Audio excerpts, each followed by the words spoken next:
Sue and I are excited to talk with you. And what we're really excited about is we are not experts. We are just two teachers who do our best. And that's why we titled it. It's kind of a clunky title. We were thinking it's maybe not a very good example of writing. Teachers helping teachers help learners to write, but it felt accurate. So we'll put up with a little bit of chunky writing. So I'll just go over the objectives, and you'll notice that it's very much about you, the participants. We want you to have time to reflect and discuss. We want time for you to talk a little bit about what you think would be helpful to reduce student writing stress. I think that's kind of a common knowledge that writing causes quite a bit of student stress. And we think you'll have a little time to discuss best practices, especially in what should we do about making corrections to student writing. And then it's very helpful when you're writing if you have the ability to organize your thoughts, but how do we best help learners do that? So you will have time to talk about all those things. And then Sue and I will also be talking about what we try to do. So just some introductions. I'm Miriam. I work at the Adult Academic Program with the Robbinsdale schools, and I work with beginner to low intermediate learners. And then if Sue wants to say hello. Yeah. Hi, I'm Sue. I'll be introducing myself more later. I just wanted to say I'm very excited to talk about one of my favorite things, which is writing. Okay. We just want to let you know what is coming up. Don't worry, you will get a break. This is a 2-hour session, so you certainly will need to get up in the middle. And I know that if you're a little worried about when you'll get a break, you might, I don't know, I get a little worried if I don't know if I'm getting a break. So at about halfway through, we will take a break. It will be 10 minutes. And just so you know what's coming up, there will be 2 breakout room sessions where you will be able to talk to other teachers. One is 20 minutes long and the other is 15 minutes long. And the basic setup of this is Sue's going to talk a little bit, then I'm going to talk a little bit, then you're all going to talk in one breakout session. Then Sue and I are going to talk a little more, and then you get a nice long talk. And at the end of the second talk, you will be reporting back. So that is the basic setup of what we're going to do. So just for fun, since I'm a beginning level teacher and Sue is an intermediate level teacher, we thought we should talk a little bit to what an advanced level teacher might say about writing. So I interviewed one of my coworkers. Her name is Barbara Bystrom. She has been working with advanced ESL learners for 25 years. She's our level 4 teacher, which we only have 4 levels, so that she definitely has the advanced learners.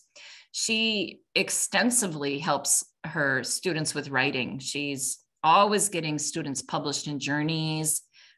Every month she has 1 to 2 students published in the Easy English News. And she's also been making a really cool book of class student writing every year. So I feel like she's someone who I respect in as far as what she might say about writing. So it's kind of interesting to think, what do you think a level 4 or advanced level teacher might say that he or she wishes their students would enter their class knowing about writing? So this is what she said. And in a way, it's easy, but it's also difficult all at the same time. So this is what Barbara said. She would love it if her learners came to her advanced level writing class with just some comfort and familiarity with writing. Ability to organize thoughts. And that we'll kind of keep talking about that again and again throughout this. And she said it would be amazing if they could write a good paragraph, maybe with an introduction and a little bit of a conclusion, and maybe the thoughts in the paragraph are cohesive and actually belong in the same paragraph.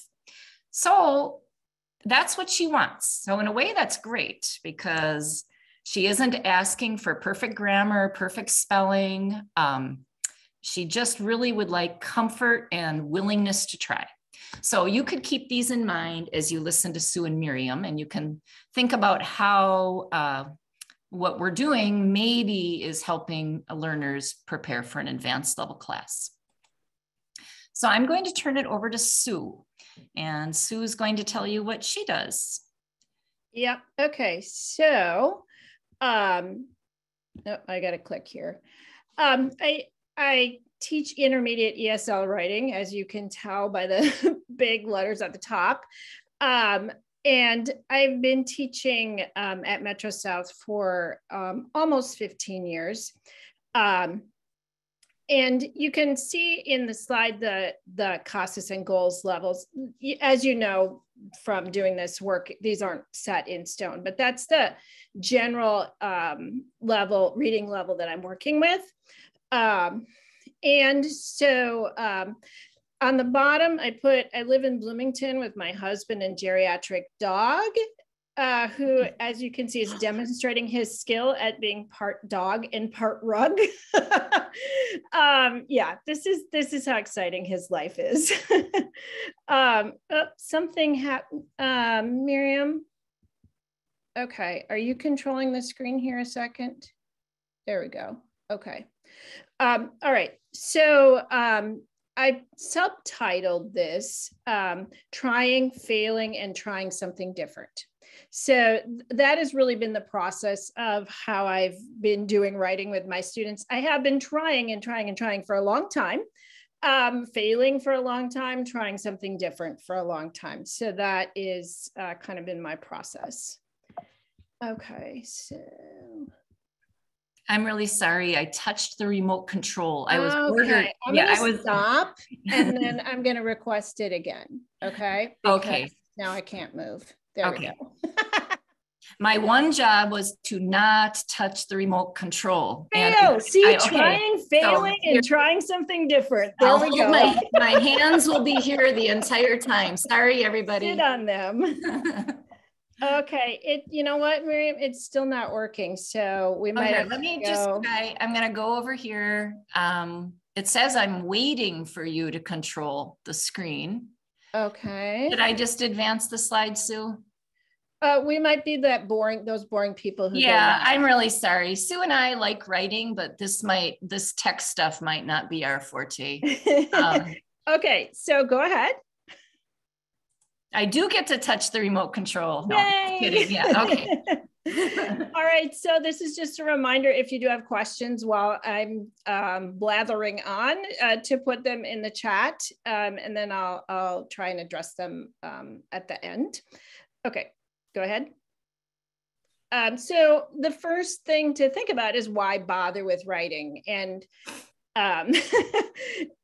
it's not the easiest thing for students to do. It's not the easiest thing for teachers to teach. So why do all that effort?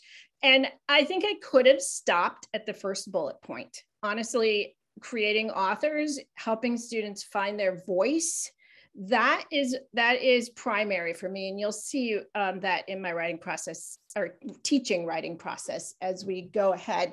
But for me, these are adult learners who have so much to say.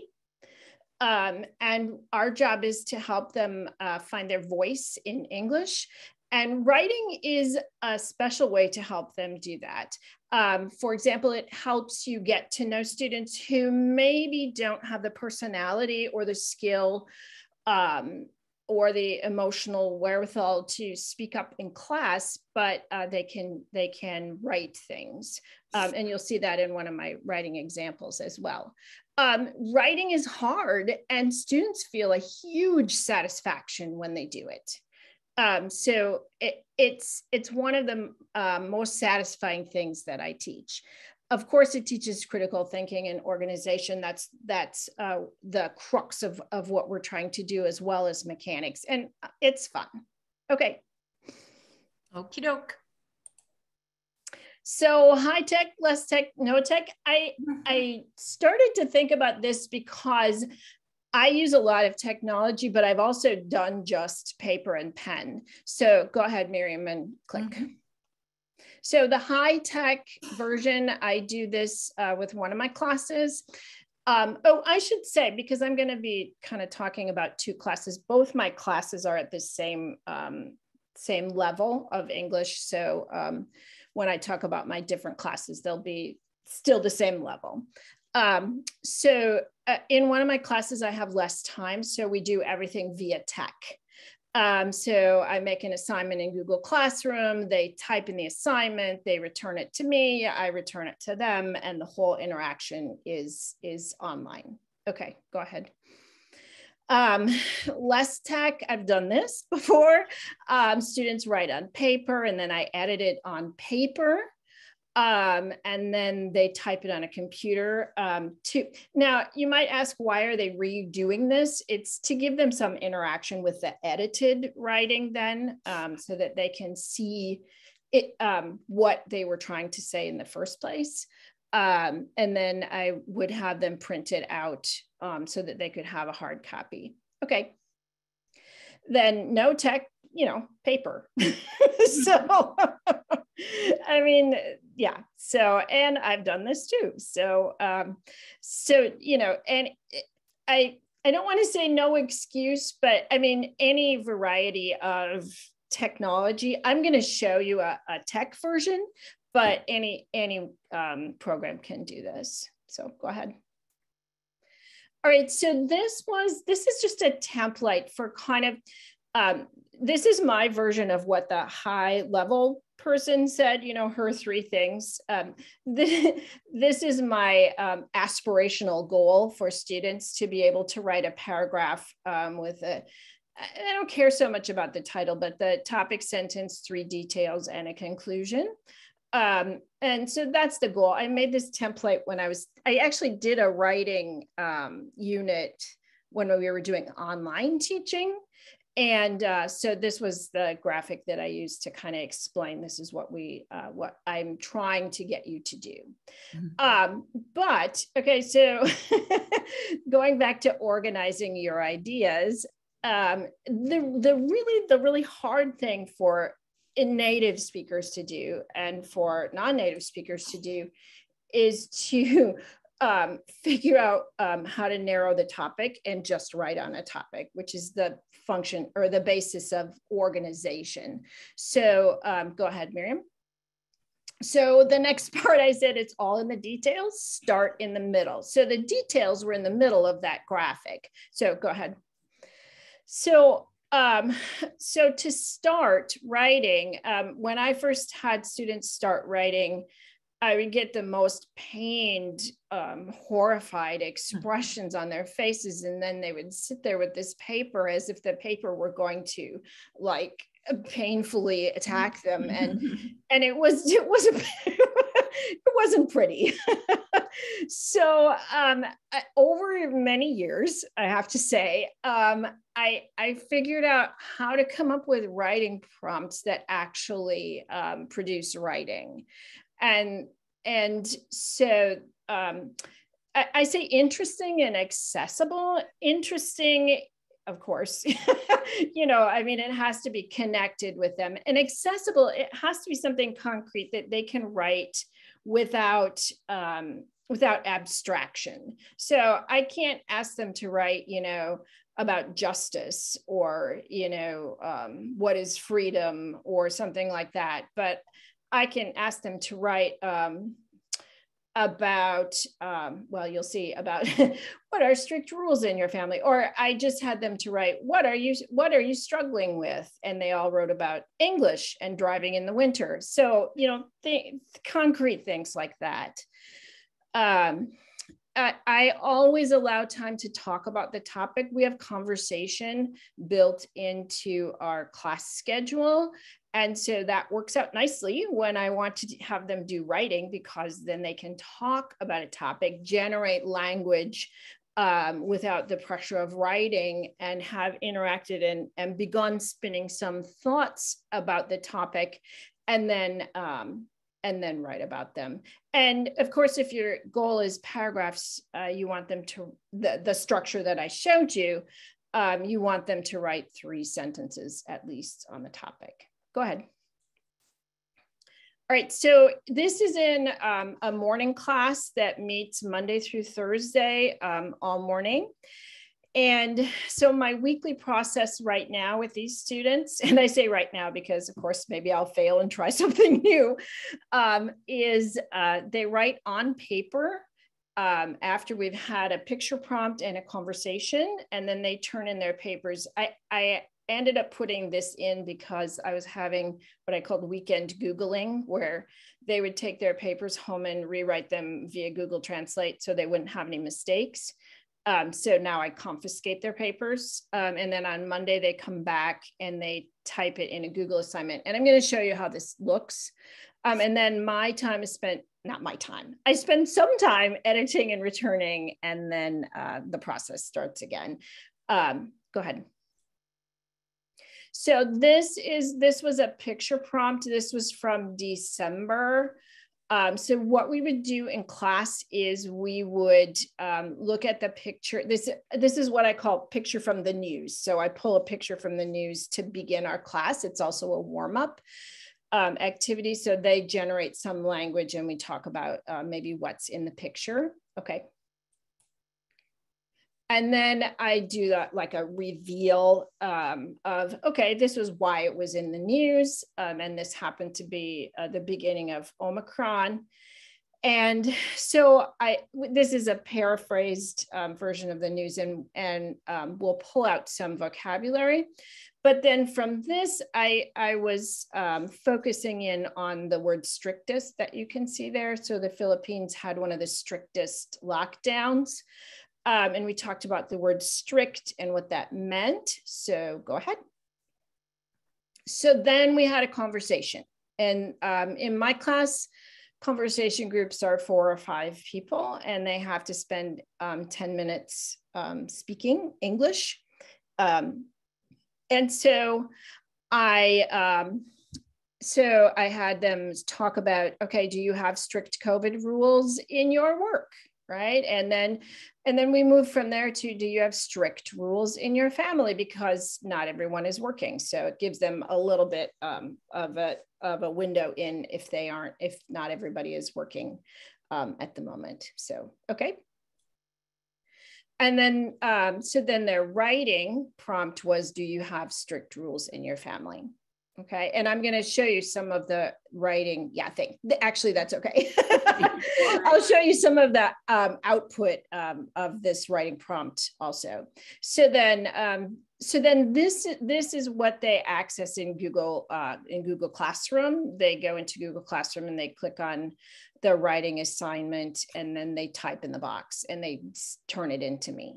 Okay, but remember, this is after they wrote it on paper. So they've already written it on, so at this point, they've seen a picture, talked about the vocabulary, had a conversation, written it on paper, and now they're typing it into an assignment. Okay. Now, if your goal is a paragraph, you'll have to add a topic sentence at one point to your details. So go ahead. This is just an example of, we were trying to make topic sentences. We would probably do this together in class. And this was obviously a health unit. So, you would make a topic sentence. Walking is good for your health, and then write 3 sentences about walking, and so on and so forth. Go ahead. And then, of course, you would have to add a conclusion sentence, and that's why, those are ways, things like that. Go ahead. So this is just an example of, okay, now you have a topic sentence, write a conclusion. Taking care of your teeth is very important. And then you could say, these are ways to take care of your teeth, or something at the end. So that we did a lot of practice. With that at this level, we just need a lot of practice. But I ended up getting actually pretty solid paragraphs. Okay. So after they give me their writing, now this is that class that does it in Google Classroom. then I can edit it and return it. So don't click on the slide quite yet, because I want to prepare. I want to explain just a little bit. So if you go back to the most important thing I think about teaching writing is to give students a voice, right? I can teach grammar and punctuation separate, but I can't give them a voice by teaching them about where to put the period, right? But I can help give them a voice in English and say something, this way. So what I end up doing is, for me, I just end up correcting everything. And that, may not be everybody's cup of tea. It certainly is a different philosophy from a lot of teachers. And I'm fine with that. I'll show you what it looks like and explain. Okay, go ahead. Mm-hmm. So this is some returned writing. This is examples of student writing from the that prompt that we saw. And so you can see I'm correcting just a variety of things in this writing. Now, how I set this up is I don't just have them write and then send it back. We talk about how everybody's writing will need to get better, right? My writing needs to get better. When we're building a title for a slideshow, maybe it could, or a presentation, maybe it could get better, right? We can always make our writing better. So we talk about that writing is not something that's it's not like there's a right or wrong answer. And so writing is different. We talk about writing is difficult because you have to bring all the elements of language together. And so I try to downplay like the fear of making a mistake. And honestly, I mean, in pretty much across the board, students become less fearful of making mistakes, and they just keep writing. And I've never seen it happen that a student, there's one student who is in love with Google Translate, so we'll talk about that later.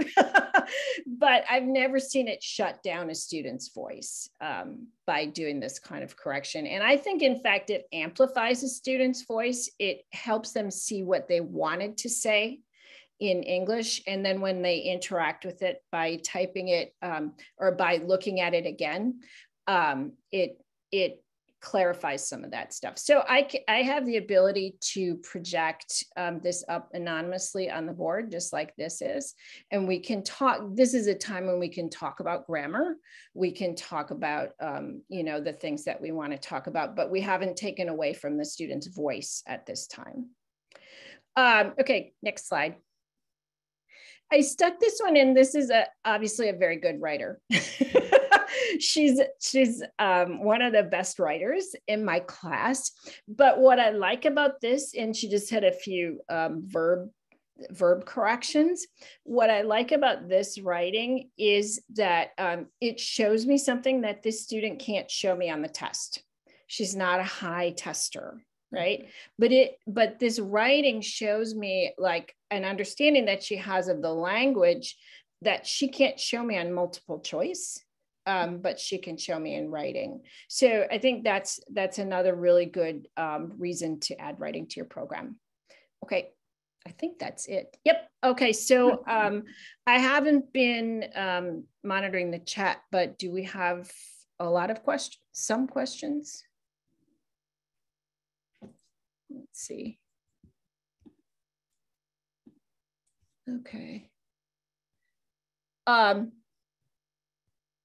Oh, the Google thing. Okay, so I have a question about the Google. This is not a Google form, that's a Google Doc, but it takes 1 day. When new students come in, all I need to show them is how to access Google Classroom, and then it's just click on a box and type and click on a box. So that's a very simple way. And let's see, are there any other questions in here that? Oh yeah, the whole translate thing. We're going to talk about those a little bit later too. Yes, that's it. We're going to address that a little bit later. And I hope you guys will too. So I think that's all I had. Is that good to go? Yeah. Okay. Thanks. Oh, okay. And so it's time for our stretch break. I guess we thought it would be halfway through, but it's happening right now. And we think you should all take a moment to do a back bend. Very important to take a stretch break.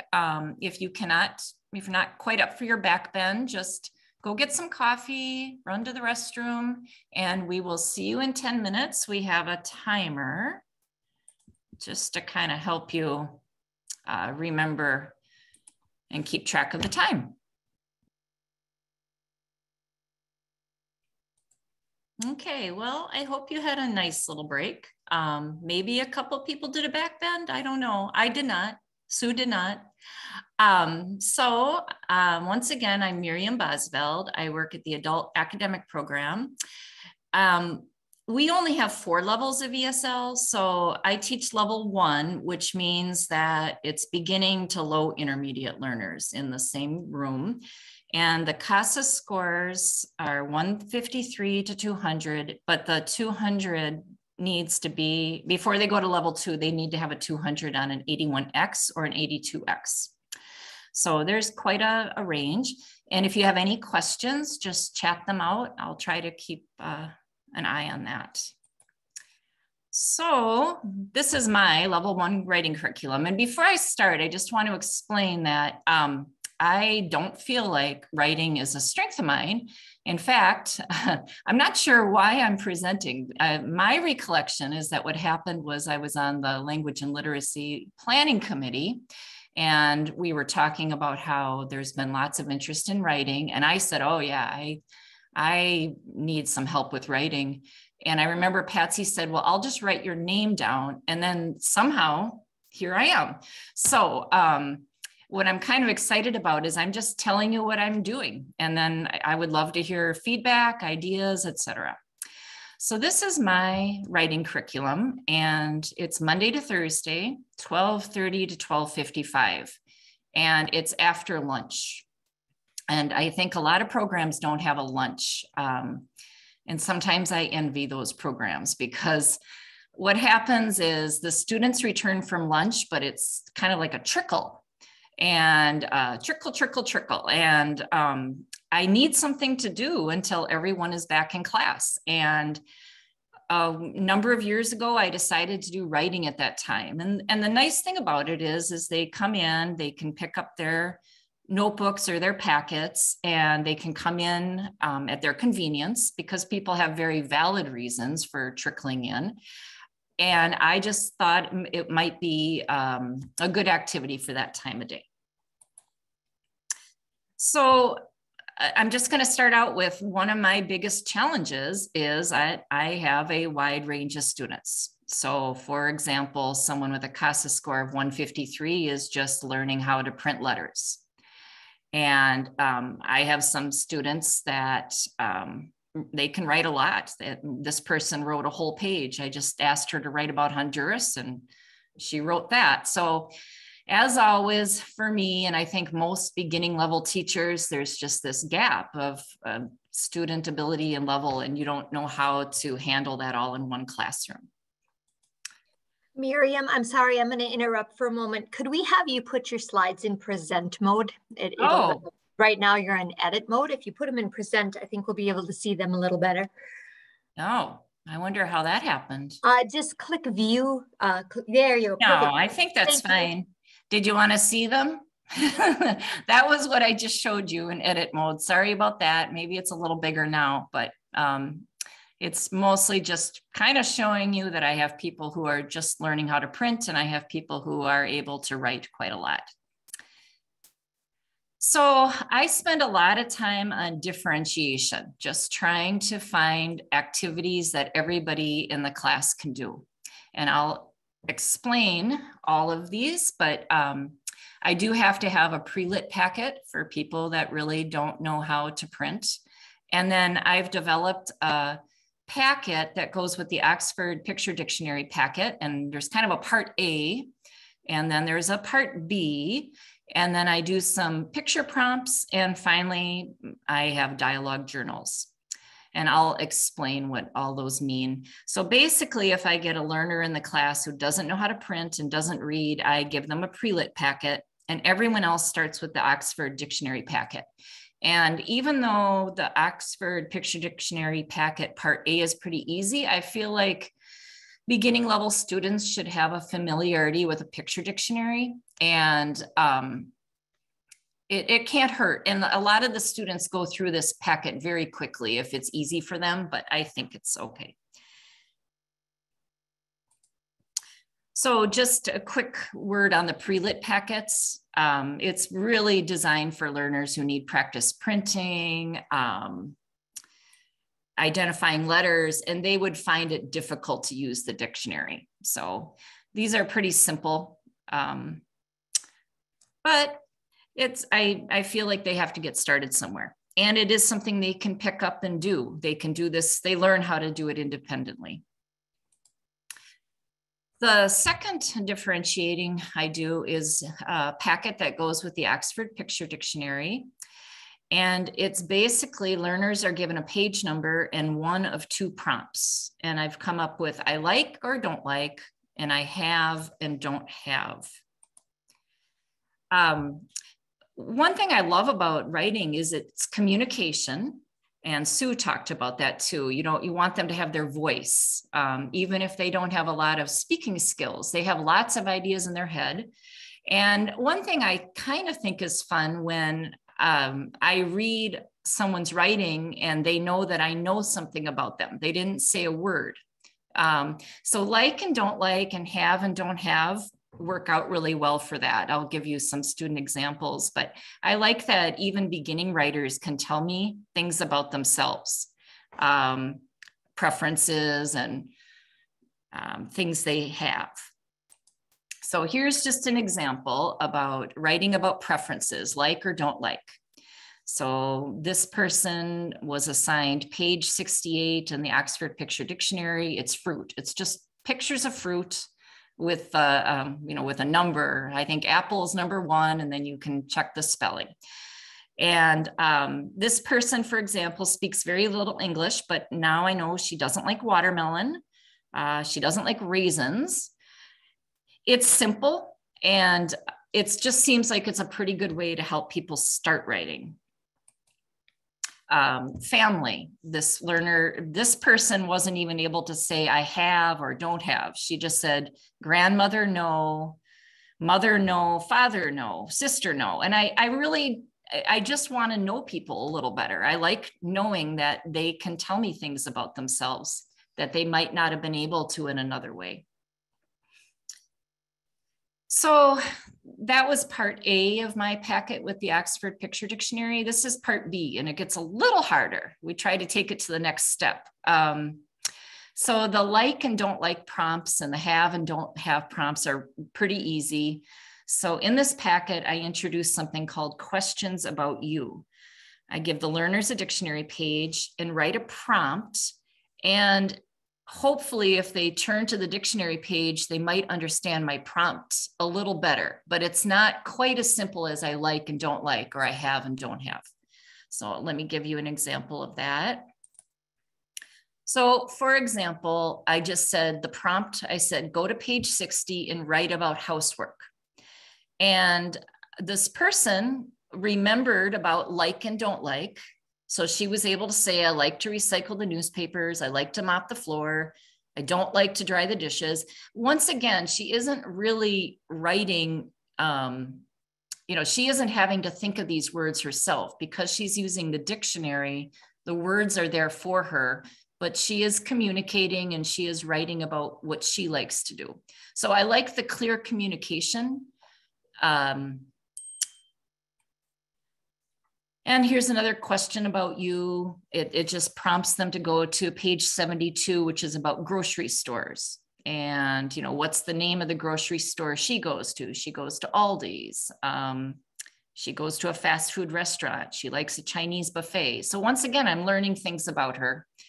And this is pretty manageable for most students.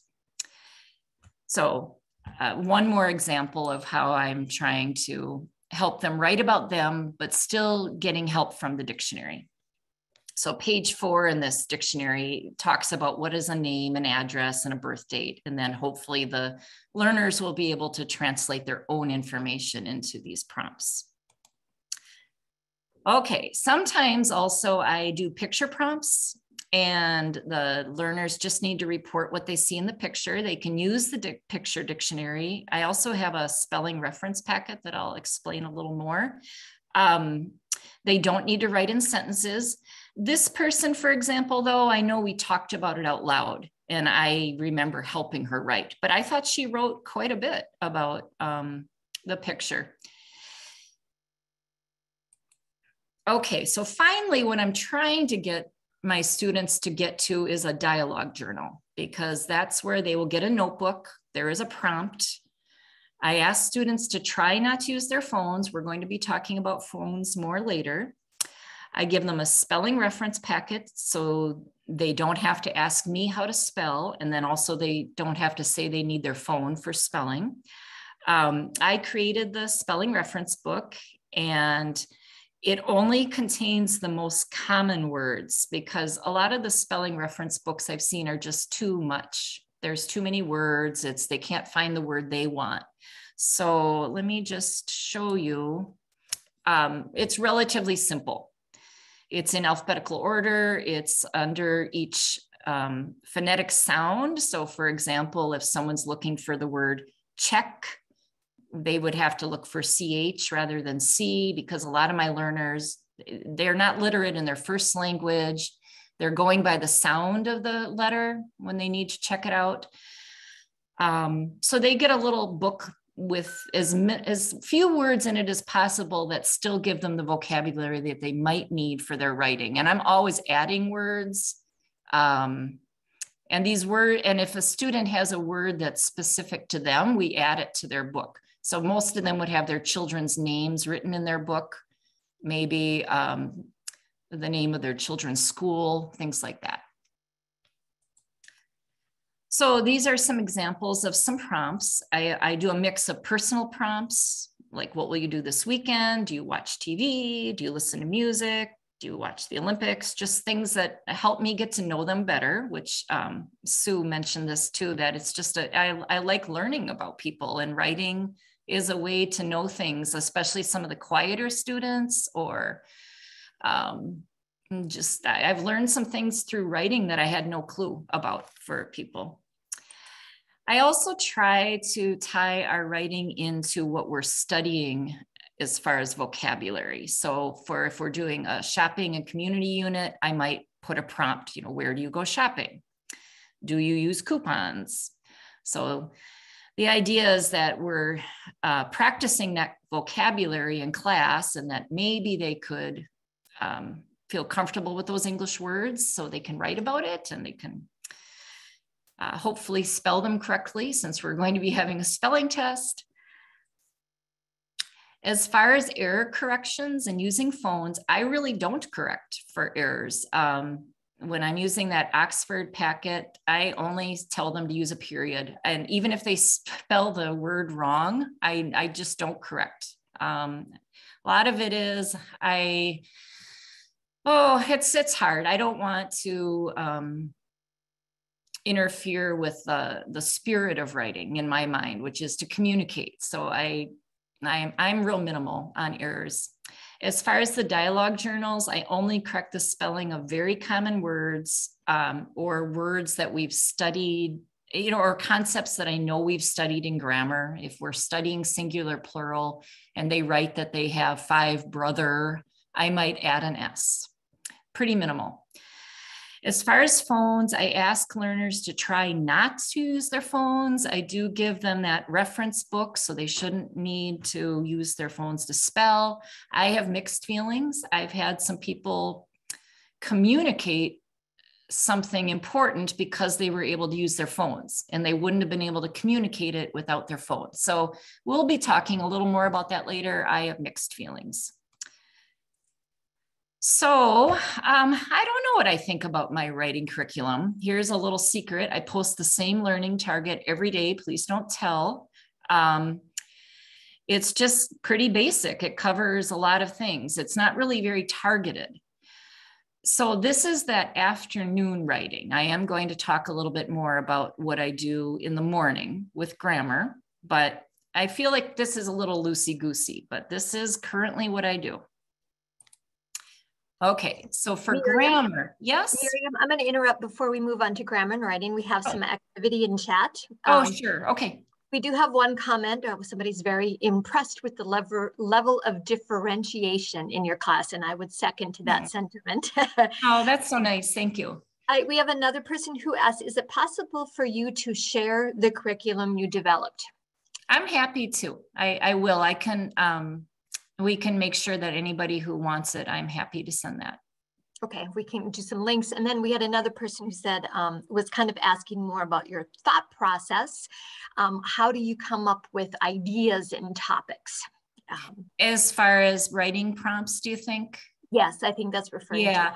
Well, the personal ones are just, I mean, every Thursday they write about their weekend. And sometimes on Monday they write about what they did for the weekend. So the personal ones are easy. As far as the prompts, I go with what we're studying in class. So we do themes, personal information, community, all your kind of basic beginning level themes. And it's pretty easy for me to think of prompts that go along with that.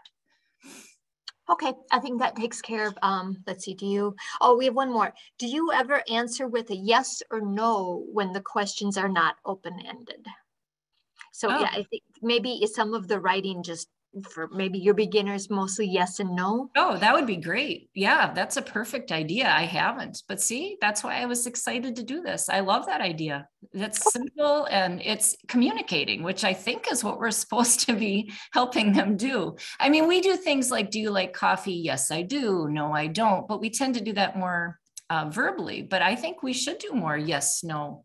They could even, I'm here, I'm getting all these ideas now. They could hold up cards and then they could write it down, whatever their card said. And thank you for the differentiation thing. I think anyone who works with beginning levels spends so much of their time differentiating that I sometimes think I spend all my time doing that and then I don't do any teaching. But anyway, that's a worry. I have a list of all my worries and I think I wrote that down there. I think that takes care of our chat for the moment. Thank you. Okay, so grammar and writing. I've worked really hard to come up with writing assignments for every grammar concept that we study. And I'm happy to say I have better learning targets when I'm connecting grammar and writing. So for example, my last, I think that last slide showed I had pretty vague learning topics. And like I said, I just leave it on the board every single day from 12:30 to 12:55 in case someone comes to see what my learning targets are. But I feel better about my learning targets when I connect grammar and writing. So for example, here is an example of a learning target. I can write about my brothers and sisters. I can use singular and plural, and I can use a period. That might be an example of what I do. So examples of grammar and writing, for example, if we're studying periods, I ask them to write 3 sentences with information about you. Use periods, pretty basic. Capital letters, maybe they answer these prompts. What's your name? They should capitalize their name. If it's what's their address, they should capitalize the appropriate parts of the address. And I even try to trick them. Look at numbers 7 and 8. They shouldn't capitalize their food and they shouldn't capitalize their color, but we'll see. Sometimes they don't, but a lot of times they do. Here's another example of how it's fairly easy to have grammar and writing connected. If we're studying the past tense, they can tell me what they did yesterday. They can tell me what they did last week, last month, 10 years ago, even when I was 5 years old. And of course, at this time, I would be doing targeted error correction. They certainly do need to put it in the past tense if that's what we've been studying. In the future tense, they could write about what they will do in 3 hours this evening. And once again, I would certainly correct for, they need to say I will. When we're studying periods, question marks, and exclamation points, they could write 5 sentences telling about you, 5 questions, 5 things that they love. Verbs, write down everything you will do after school. Practice sentences with 1 verb, 2 verbs, and 3 verbs. So we're studying commas and using and. Okay, so this is what I think are my strengths. I do think it's relaxed. That afternoon session is really very kind of pleasant when they come in and just pick up their packet or their notebook. And before COVID, I had volunteers. There was kind of a cozy feeling in the room. It's pretty low pressure with me. You just need to have a period. In grammar, I do feel like I have targeted error correction. I think I have worked hard for differentiation. It feels personal and it is daily. Okay, but my next slide's my weaknesses, and I think there's a few more on this slide. Oh, yeah, a lot. Okay, so one problem I have is some learners don't make the leap from the 2 halves of my Oxford packet. They do fine with the first half. I don't like. But then as soon as it's questions about you and it's not so prescripted, they struggle. And then those people don't do very well with the dialogue journals. So that's hard. I think I'm helping learners feel comfortable writing. I'm not so sure I'm helping them organize their thoughts. There's a sense that this is a filler activity, which it kind of is, because I don't know what else to do after lunch. And then I do feel like I spend so much time differentiating that I don't feel like I teach anything. I focus more on what can I give learners than what they're actually doing with it. Okay, time for you to talk. What we're going to be doing is you will get 20 minutes in a breakout room. We did have 4 objectives. You can talk about anything you want, but this might be time to talk about your current writing practices with your students. Maybe if you have some ideas to reduce student stress, this is a great time to talk about them, correcting writing and helping students organize your thoughts. At this point, it's just talking. Sue and I are going to be chatting again about some issues like phones and Google Translate and worries that we have. And then after that, you're going to talk again, and then you're going to be reporting back. But this is just a nice time to check in with other teachers. So 20 minutes. So Sue, you. All right. So I am responsible for the wording of this slide because Miriam and I were discussing writing, and we were talking about what we don't know about writing. Is there an echo, or is that just me here? There's an echo. Okay. Huh. Is there a tech fix for that? Penny, do we know what to do about that? Try muting the person with the green phone number. I'm checking on it. Oh, okay. It's gone now. Yay. Yep. Okay. I love the sound of my own voice, but not that much. Okay. Anyway, we were prepping for this, and we were like, well, you know, we know what we know about teaching writing, but there's a lot that we wonder about and worry about. And so we came up with this existential pondering. So this is less what we know than what we wonder about. So go ahead to the next one. All right. So I need to change this view. There we go. Hang on a second. My unanswered questions are, I narrowed them down to 4. There are probably many more than 4. And so the first question is more structural, like because our program admits new students every 8 weeks, basically, or every term.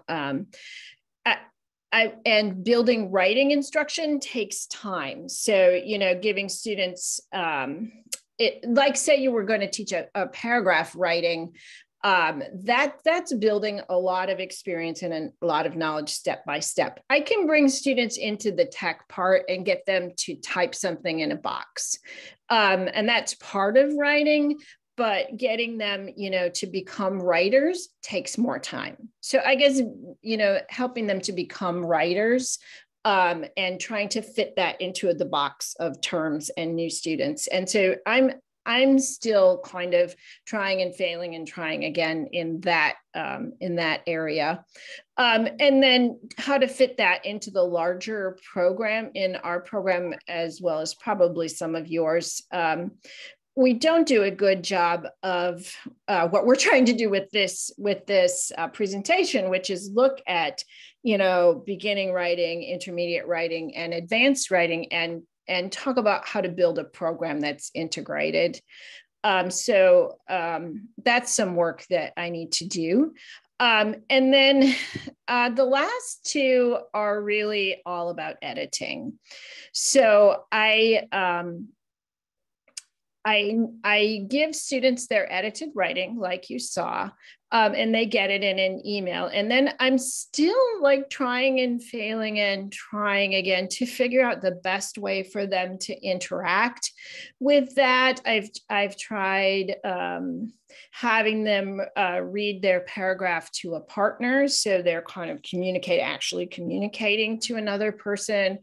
I've tried anonymously showing them up on the board and talking about what's great about them and some of the corrections. But I don't feel settled in how to help students really interact with their edited writing. I also don't want to keep beating it like, here, you talked about it and then you wrote it and then you typed it and now we have to keep, going on this, even though that is the writing process, to keep interacting with your writing. So I'm a little about that. And then, of course, the eternal pondering, how much correction destroys the joy of writing. And I have to say, it seems to be in how you have it framed. So you can frame it so that they can tolerate a lot of correction and still have joy in their writing. So those are mine. And then I think, Miriam, I stuck the next slide. Mm-hmm. Okay, so this was going to be a whole category in my presentation, but we kind of stuck it because I don't really have an answer. So I was just going to talk about my experience with phones, and I alluded to this earlier. So I try to set it up like being able to look things up on Google is a really good skill, right? That's super good. Being able to look things up, finding information on technology, that's a good skill, right? And looking up things on Google is a good skill, but it's not writing. And so we try to differentiate between those two skills. And so then I had set these parameters. So I started out, don't translate whole sentences. And so, I had students still trying to translate as much as they could and write. And honestly, that's interacting with the whole editing thing. So if you can help students feel comfortable with errors and messiness of writing and still validate their voice, I think that's the best possible world.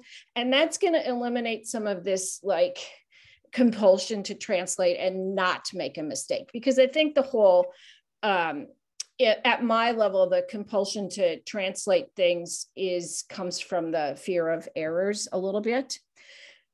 So I had that first rule, don't translate whole sentences.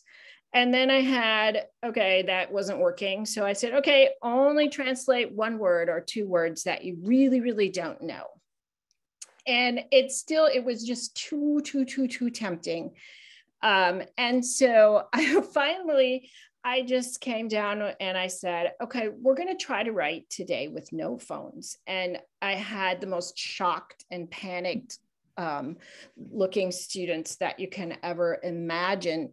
And I said, you know, it's okay. You know, you just do the best you can. And kind of, it was a group struggle. So everyone was like, okay, we're going to try and do this. And I gave the example, I said circumlocution, but I mean, you know, talking around words, you know, which obviously isn't ideal language use, but I gave the example of, okay, say you forgot the word for dog, or you don't know the word for dog. You know, what could you say about dog in your writing? What English do you already know in your brain? And, you know, it's a pet, it has 4 legs, it goes for walks, it lives in people's houses. And so there's English that they know about something. So, so we kind of get down to try not to use phones at all. And actually that's working really well in my classroom, but it took a lot of setup. So that's where I landed right now. It could be that, you know, I try something different later, or we have more targeted use of phones. But this is where I'm landing right now. And actually the students are producing as good a writing as they did before. And those examples that I showed you previously were done with no phones. So, okay. Okay, so these are my unanswered questions. I wonder how to meet the needs of all the different levels of writers in my class. I wonder how to help students understand why we are writing. I've had people that I don't think they know why we're doing it. They write, I like, I don't like, or I have and I don't have, but I'm not sure if they're understanding that it's for the purposes of communication. And I want them to value written communication. I wonder about the phones. I say try not to use your phone. I have better luck with my older students. I have young students that I don't think I can separate them from their phones. And like Sue said, they have really great skills that I mean, I do want them to look up things, and they tend to be very technology savvy. And I don't want to do anything with that, but then there's this reliance on their phones. So I don't know how to help with that. I wonder about my writing prompts sometimes. What if a prompt is too personal? You know, I don't want them to think that they have to answer my questions. I try every now and then someone's just not answering. They're just staring, and I'll just say, we can just change. I can change the prompt. You don't have to write about that. But I would like to not have them feel that they have to answer my questions. I need to think of a way to give them an out, maybe. How much error correction? And then just how to meld writing learned in a grammar lesson with personal writing. Many, many times we study something in the morning, and then in the afternoon when they're writing, they don't use that, they don't do it. I mean, so we had a singular lesson plural in the morning, and when they were doing a very targeted activity, they would write about their brothers and sisters. And then later in the afternoon, the prompt would be write about their family, and they'll leave off singular and plural. So how do we help them with that? So those are some of my unanswered questions. So once again, it's time for you to talk. This time, we would like you to choose one person in your group to report back. And it's very helpful if you can remember the number of your breakout room. And what we'd like you to talk about is, what do you think about some of Sue and I's unanswered questions? What are some of your own unanswered questions? Do you have any suggestions for us, please? What should we do about phones? Help us. So you will get to talk for 15 minutes, and then we will have time for every group to report back. And that will be really interesting to hear what everybody has to say. So thank you.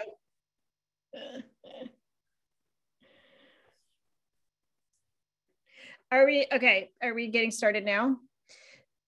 So this is our report back time, and Miriam kindly crossed out the 5 minutes because we have like 10 or 11 groups. So we would be here way over time. So what we're going to try to do is keep your reports to a minute. And if you have if you're bursting with things to say, to put it in the chat. But we're going to ask for the report back from the reporting person in each group. So when you're reporting back, just turn on your camera and your microphone, and we'll listen to what you have to say. Whoops, not yet. I know. Quit touching. Oh. Okay, so if we could have, Penny, can you tell me exactly how many groups there were at this point? Yeah, give me just one moment here to look that up for us. Okay, that's fine. And maybe group 1 be ready, I think we had 16, and we are down to we have about 8 minutes left in our session. Okay, so I'm going to change the timer to 30 seconds. And so group 1, what is the most important thing you talked about? All right, so group 1 over here at Good Counsel Learning Center, we specifically talked about how to make correction less frightening for students. And one of the things that we talked about is never correcting the work that they actually hand you. So if they handwrite something, make a copy of that and make your corrections on that. We also talked about the use of error logs, which is where you don't edit on their writing. You have one column for the sentence as they originally wrote it, one column for the grammar rule or consideration, and then one column where you rewrite the sentence written correctly so they can see those models and you can keep track of what kind of errors they make. Great ideas. Okay, group 2. All right. We talked about the use of phones in classes and kind of had a general consensus that maybe word level use of Google Translate was all right, but that once you got it to sentence level, it wasn't as useful. And that those kind of confirm that usually what students are looking for is a confirmation after teachers and students have talked about the meaning of a word. And so we felt like that was all right. We had a member of our group who has a large English to English dictionary that she enjoys handing to students to try to look up words, and pointed out that that gives them some practice with alphabetical order.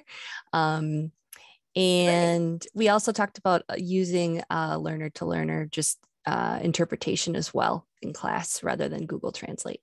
All right, thanks. Group 3. Do we have somebody from group 3 who's speaking? I don't know the number of our group, so maybe we are 3. I will go. Okay. In our group, we talked about basically 2 things. Number 1, technology. And we had a high-level person, a middle, a pre, and level 1. And all of us were at the paper pencil level, and we're thinking about our intention is to use more technology for the whole group. Secondly, we talked about organizing thoughts. 2 of us use the same system where we begin with a topic and use 3 shoots for the main idea. Or if we're just narrowing the topic, we are using many, many shoots to try and. Excellent. Thank you. I'm being like really, but thank you. Okay. Yes, you're very welcome. Thank you. Group 4. That's me. I got group 4. We talked about lots of things. Also, we talked about some of the differences in teaching writing in person versus being only online and some of the different challenges. We also talked about how for different kinds of writing assignments, being really explicit that this one is about grammar. So we really want to pay attention to grammar, or maybe in free writing, it's just about getting your ideas onto paper and don't worry about the grammar and don't worry about the spelling, and how that really makes a difference for our students. We talked about phone use, and that for that one other idea is, if you're writing, if you're getting your ideas onto paper, maybe you need just 1 or 2 words in your own language and come back to it later and figure out what the English is instead of stopping and picking up your phone and doing all of that other work. But again, like other people have said, the word choice, 1 word or something may be okay, but maybe we can leave that technology to the side for a little while, encourage our students to just like keep focusing on the writing. Excellent, thank you. Okay, group 5. Do we have somebody for group 5? Did you guys forget your groups? Tell you what, go ahead. I'm going to jump in because we are really down to the 3-minute mark. Could we just at this point ask everybody to chat a brief summary, and then we can take the last minute to kind of look through the chat and respond that way? Excellent, thank you. Okay.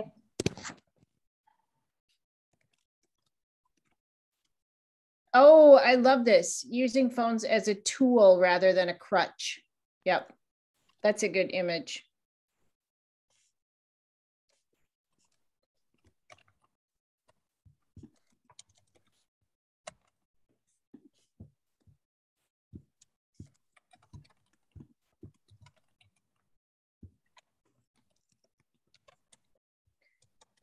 Okay.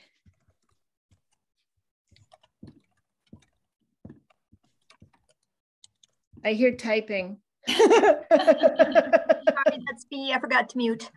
Oh no, that's good. That's the sound of working. Receiving student photos. Yes. Oh, yeah. Excellent. So they're taking a picture of their writing and then getting feedback. Whoa. So Gail was reminding me that, especially because we're chatting out a lot of ideas at the end, that it's possible for you guys to save the chat. And also we're going to try to save the chat and put it in our folder. But if you guys know how to save the chat, that's great. And okay, so hopefully you guys are reading this as I am as we go along.